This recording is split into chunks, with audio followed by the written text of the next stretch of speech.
Deputy President William Ruto has challenged African nations to develop business synergies to grow continent's economy, addressing Africa diplomats based in Geneva, Switzerland.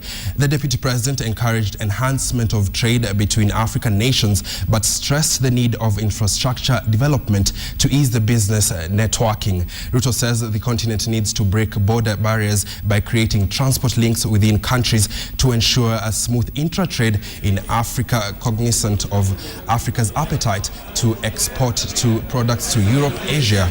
The Deputy President says Africa nations are struggling to access overseas market, yet with good networks, the markets are available within the African continent. The Deputy President has challenged the diplomats to present the continent well and rewrite the Africa story as a story of growth and hope from the Western perception of the continent struggling to get up on its feet.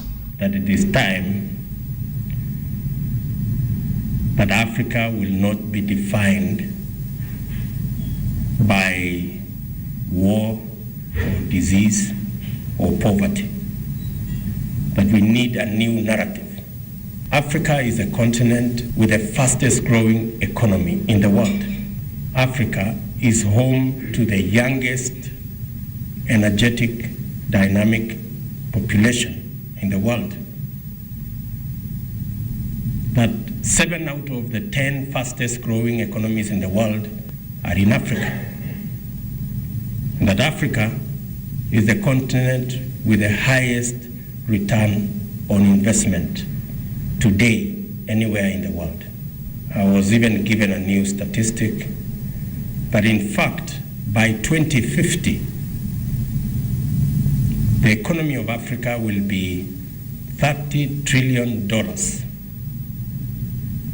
higher than the economies of Europe and America combined. That is the continent that we belong to. That is the continent that you represent. And unless you begin this new narrative so that Africa can be seen for what truly it is, you could end up with the old narrative.